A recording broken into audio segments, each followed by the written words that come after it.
நீதிமொழிகள் 19 1-3 மற்றும் 17 மேலும் 21-23 முடிய. முறைகேடாய் நடக்கும் செல்வரை விட மாசற்றவராய் இருக்கும் ஏழையே மேல். எண்ணி பாராமல் செயலில் இறங்குவதால் பயனில்லை. பொறுமையின்றி நடப்பவர் இடறி விழுவார். மனிதர் தம் மடமையாலேயே வாழ்க்கையை கெடுத்துக் கொள்வர். ஆனால் அவர்கள் ஆண்டவர் மீது சினம் கொண்டு குமுறுவர். ஏழைக்கு இறங்கி உதவி செய்கிறவர் ஆண்டவருக்கு கடன் கொடுக்கிறார். அவர் கொடுத்ததை ஆண்டவரே திருப்பி தந்து விடுவார். மனிதர் மனதில் எழும் எண்ணங்கள் ஏராளம்.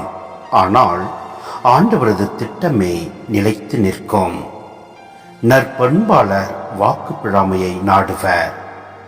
பொய்யராய் இருப்பதை விட ஏழையாய் இருப்பதே மேல். ஆண்டவருக்கு அஞ்சி நடந்தால் ஆயுள் நீடிக்கும். அவ்வாறு நடப்பவருக்கு மன நிறைவு கிட்டும். தீங்கும் அவரை அணுகாது.